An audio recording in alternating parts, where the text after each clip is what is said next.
All right, let's dive in. We're going to talk about a skill that is quickly becoming a must-have in this new AI world, the art of the prompt. We're going to figure out how to stop getting those bland, generic answers from AI and, start getting what we actually want.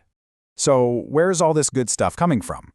Well, our playbook for today is a really fantastic guide put together by the AI and Technical Insights team over at Scriptorium Lab Services. Okay, let's just be real for a second. Have you ever asked an AI a question and gotten back something that was just completely useless? It's either rambling or generic or just flat out wrong? Yeah, of course you have. We've all been there. It's super common. But here's the big secret. 9 times out of 10, the problem isn't actually the AI. It's us.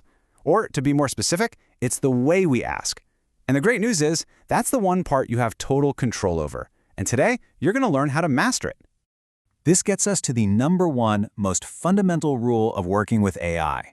The prompt is absolutely everything. It really is that classic computer science idea of quality in, quality out. What you feed the machine is going to directly determine what it spits back out. So, let's get on the same page about what prompting even means. It's not just about typing a question, it's a craft. It's about carefully constructing your inputs to get answers that are way more accurate, way more reliable, and honestly, just a lot more useful. Now, when we first start out, most of us use something called zero-shot prompting. That's the fancy term for just asking a question into the void and hoping for the best, right? You don't give it any examples or context. And sure, that can work for simple stuff, but for anything remotely complex, it is a total gamble. So how do we move beyond just hoping and praying for a good answer? We go from being vague to being super specific. I want you to start thinking of yourself as a director and the AI as your star actor. You wouldn't just tell an actor to act sad, right? No, you give them direction. So let's open up the director's toolkit. I mean, just look at this slide. The difference is night and day. On the left, we've got write a summary. A summary of what? For who? How long? The AI has no clue. But look at the right. Write a 150-word executive summary for a non-technical audience that highlights the 3 most critical risks. Now that is direction. That is a prompt that gets results. So how do we get that specific? Here are 4 incredibly powerful techniques you can start using immediately. First, assign a role. Tell the AI who it is.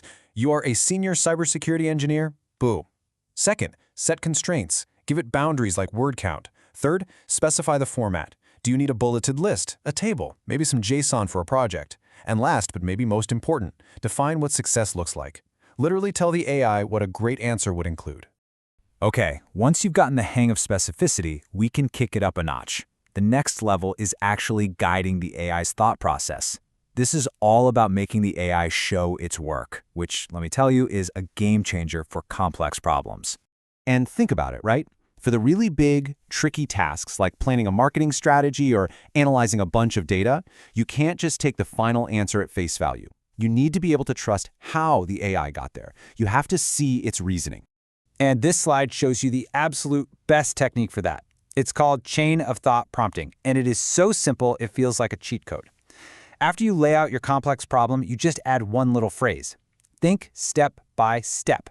That's it. What this actually does is it forces the model to slow down, use more of its processing power on your problem, and it cuts down on errors like you wouldn't believe. You get a better, more reasoned answer every time.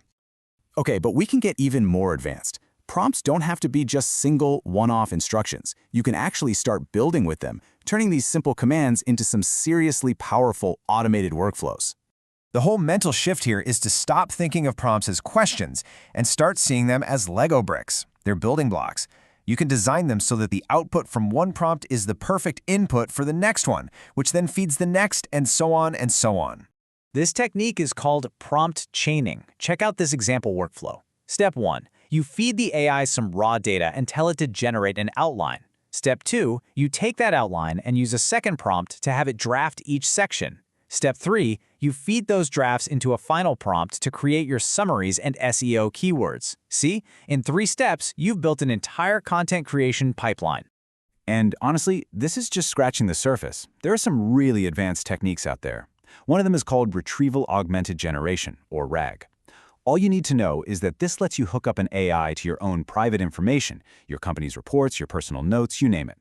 The AI then retrieves information from your documents before it answers, grounding everything in real-time authoritative data it was never trained on. The possibilities are kind of mind-blowing. So after all that, what is the big takeaway? What's the one thing to remember? It's really not about memorizing 100 different tricks. It's about a fundamental shift in your mindset. If you only remember one thing from this whole explainer, please make it this. You are the director. Your job is to stop being a vague asker who just sort of hopes for a good result and become a clear, specific director who guides the AI to the exact outcome you need. The Scriptorium Labs guide puts it so perfectly with this quote: "Learning how to prompt isn't just a cool party trick, it's becoming a foundational skill. Just like writing SQL queries was for the database age, it's that important." So I'm going to leave you with a question to chew on. Now that you have these techniques, what's the first big, complicated, or just plain annoying problem you're going to solve with your next, much smarter prompt?